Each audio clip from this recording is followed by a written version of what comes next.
नमस्कार देवी और सज्जनों, मेरा नाम है मुकुल देव वृक्षपति। आप लाइव टाइम्स टीवी देख रहे हैं और आप लोगों का स्वागत है हिमाचल की बात में। हिमाचल की बात हमारा मॉर्निंग बुलेटिन, जिसमें हम आप लोगों को सभी हिमाचल प्रदेश से जुड़ी हुई जानकारी यहां पर देते हैं। पूरे दिन क्या हुआ और उसके साथ आज क्या क्या होने वाला है वो सब आप लोगों को यहां पर हम बताएंगे। तो हिमाचल की इस अपडेट में, हिमाचल की सुबह की अपडेट में आप सभी लोगों का स्वागत है। सबसे ज्यादा पहले तो मैं यही कहूंगा कि आप लोग जब भी यहां पर जुड़ते हैं तो आप सभी लोगों से एक ही अनुरोध मेरा रहता है कि स्ट्रीम को जितना ज्यादा हो सके आप शेयर करें और उसी के साथ साथ लाइक का बटन लगातार दबाते रहें। और हम यहां पर बात करेंगे कि हिमाचल प्रदेश में चल रही सभी गतिविधियों के बारे में। उसी के साथ साथ हिमाचल प्रदेश के लिए, या फिर ऐसा कहे कि हिमाचल प्रदेश भाजपा के लिए आज भी एक बड़ा दिन रहेगा, क्योंकि यहां पर केंद्रीय मंत्री पहुंचने वाले हैं। मुख्यमंत्री हालांकि उत्तर प्रदेश में होने वाले हैं। तो दोनों चीजों के मद्देनजर यहां पर हिमाचल प्रदेश की यदि बात करें तो एक महत्वपूर्ण दिन ये यहां पर हिमाचल प्रदेश के लिए रहने वाला है। बहरहाल ये सभी चीजें एक तरफ और बाकी सारी बात एक तरफ, हिमाचल प्रदेश के लोगों के लिए क्या यहां पर है वो सब यहां पर बात करेंगे।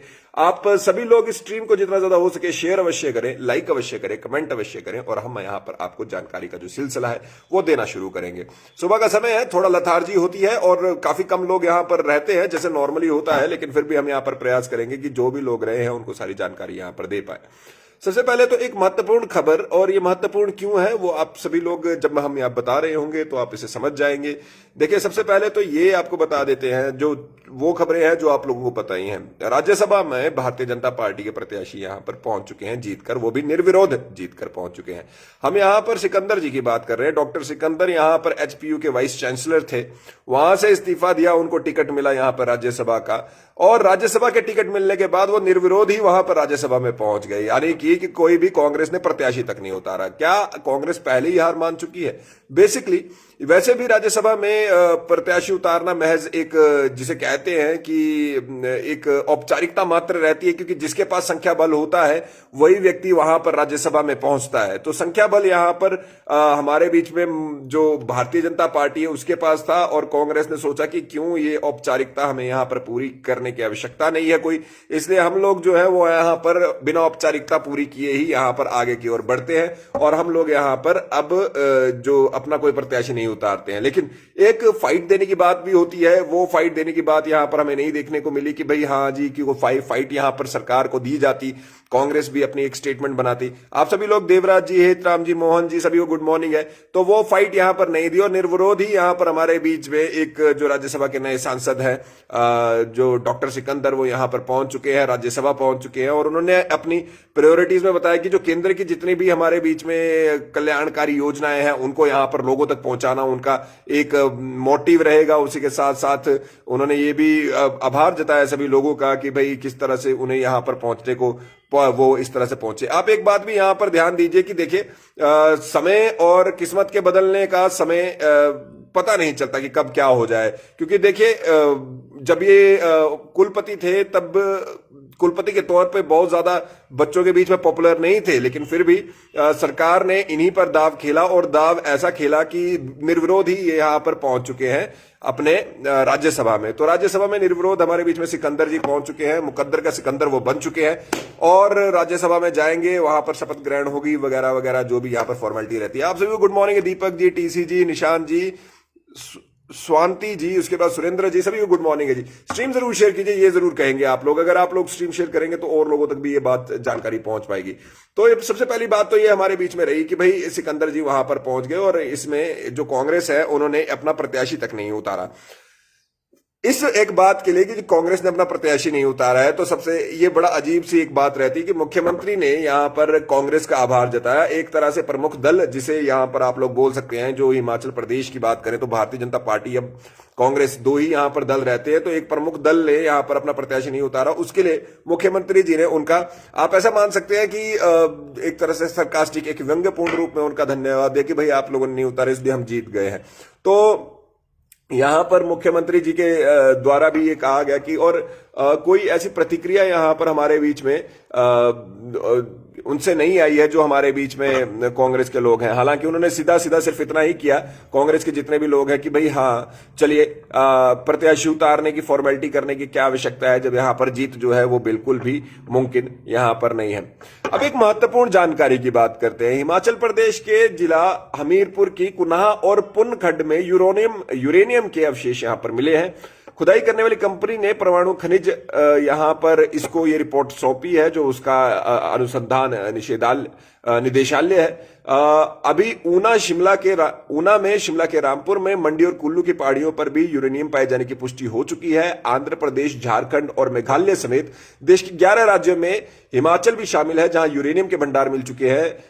अभी तक सूचीबद्ध इन जगह को नहीं किया गया। आपको बताते हैं यूरेनियम क्यों महत्वपूर्ण होता है, हालांकि ये बताने की आप लोगों को जरूरत नहीं है। जो न्यूक्लियर एनर्जी है वो यूरेनियम से चलती है और इसी तरह की चीजों से चलती है, तो यहां पर इस वजह से ये बहुत महत्वपूर्ण है कि बाद यहां पर यूरेनियम जहां जहां पे मिल रहा है, और यहां पर उस पर प्रयास यही है कि भाई जो यूरेनियम वगैरह है इस पर बाद में इसको खपत जो है इसको यहां पर इस्तेमाल किया जाए।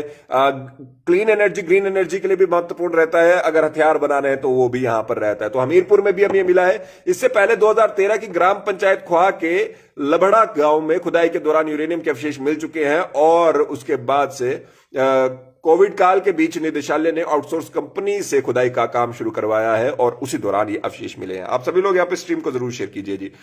पुलिस पे बैंड नोटिफिकेशन पे कुछ अभी नया नहीं है धर्मेंद्र राज कश्यप जी, मैं ये समझ रहा हूं जो हमारे बीच में 25 तारीख आने वाले, ये क्षमा चाहेंगे 15 अप्रैल आने वाली है, तो उसमें जो हमारे बीच में घोषणाएं शायद हो सकती हैं, क्योंकि 14 अप्रैल 15 अप्रैल को, क्योंकि वहां पर ये उम्मीद रहती है कि वो कोई बड़ी घोषणा करेंगे, और पूरी बड़ी घोषणा के लिए कोई ऐसा ही दिन चुना जाता है ताकि लोगों को फायदा मिल सके, लोगों को बोला जा सके कि भाई देखिए आप लोगों के लिए किया, याद भी रहना चाहिए लोगों को, तो वो किसी चीज से रिलेट करें तो उसी के बाद वो याद कर सकते हैं। आप सभी लोगों को ये कहना, देखिए जैसे कि हमने आउटसोर्स पे बताया था कि आउटसोर्स पे मीटिंग होगी, और अगर उसके ऊपर नीति बनेगी तो वो एकदम से उसी दिन नहीं चलेगी। आप शेयर अवश्य कीजिए और लाइक का बटन लगातार दबाते रहे।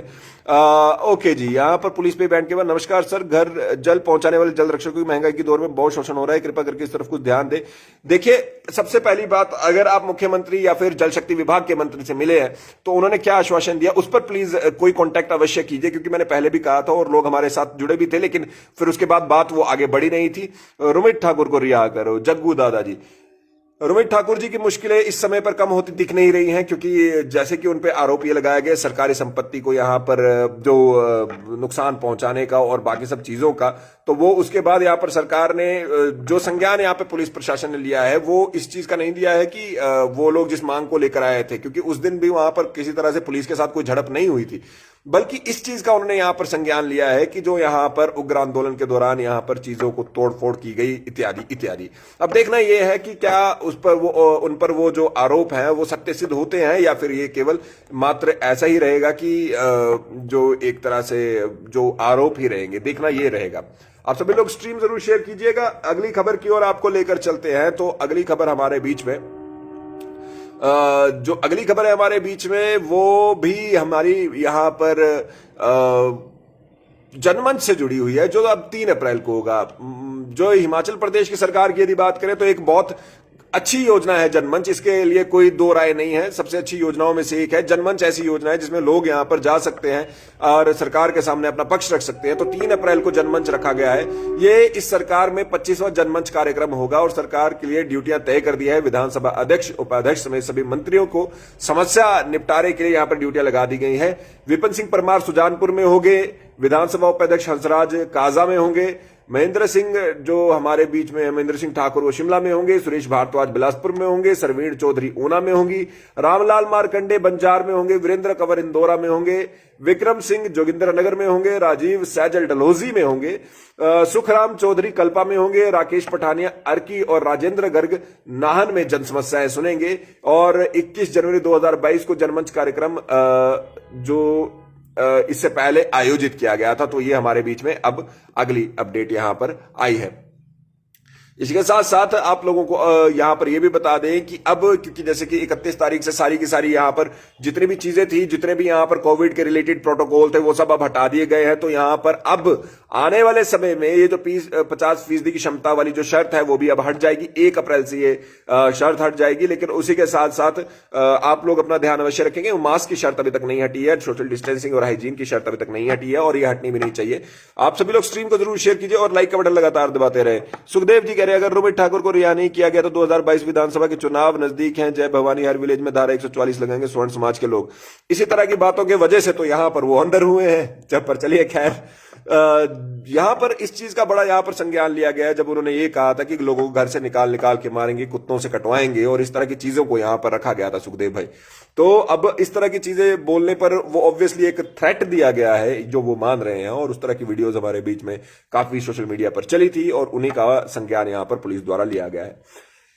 इसी के साथ अब अगर आपको ड्रोन उड़ाना है तो ड्रोन उड़ाने के लिए यहां पर जो आप लोगों को सरकार की ओर से जो लाइसेंस वो जरूर चाहिए। बिना उसके अगर आप ड्रोन उड़ाते हुए पाए जाते हैं तो आप पे कार्रवाई की जा सकती है। एक छोटा सा कोर्स रहता है, शाहपुर के IITI से शुरू हुआ है, तो ड्रोन का लाइसेंस वहां पर मिलता है। चलिए जी, इसी के साथ साथ आपको ये बता दें कि पांवटा साहिब में जो वहां की महिला पंचायत सचिव है वो यहां पर रिश्वत लेते हुए पकड़ी गई है, और रिश्वत लेकर पकड़े जाने के बाद से ऑब्वियसली उन पर यहां पर कार्रवाई भी हुई है। नमस्कार जी सनम जी, सर सबको नमस्कार है। सर 817 के बारे में मुझे ज्यादा जानकारी नहीं है, इसलिए मैं इस प्रश्न को इस पर नहीं बोल रहा हूं, क्योंकि इस पर कुछ आगे की कार्रवाई हुई नहीं हुई उस पर कोई यहां पर जो है सामने कोई बात आई नहीं है। तो आपको ये बताना चाहेंगे कि 16,000 की रुपए की रिश्वत लेते पंचायत सचिव जो है वो गिरफ्तार हुई है। ठेकेदार ने 53,000 के बिल पास करवाने के एवज में उन्होंने रिश्वत मांगी थी। जो ये मैडम है उन्होंने रिश्वत मांगी थी, आपको बता दे रंगे हाथों गिरफ्तार किया गया है। वीरवार देर शाम तक विजिलेंस की टीम ने आरोपी से पूछताछ की, उसके बाद आरोपी महिला को नाहन ले जाया गया और शुक्रवार को महिला आरोपी को अदालत, यानी कि आज महिला आरोपी को अदालत में पेश करना है। तो 16,000 के नोटों के साथ इन्हें यहां पर धरा गया है। आपको बता दें 53,000 रुपए के बिल पास करवाने के लिए ये पैसे दिए गए थे, और उसी के लिए 16,000 रुपए की ये बात मांगी गई थी, जिसको यहां पर उन्होंने जब पूरा किया तो यहां पर उनको भी उसका खामियाजा भुगतना पड़ा कि जो उन्होंने ये पैसे मांगे थे।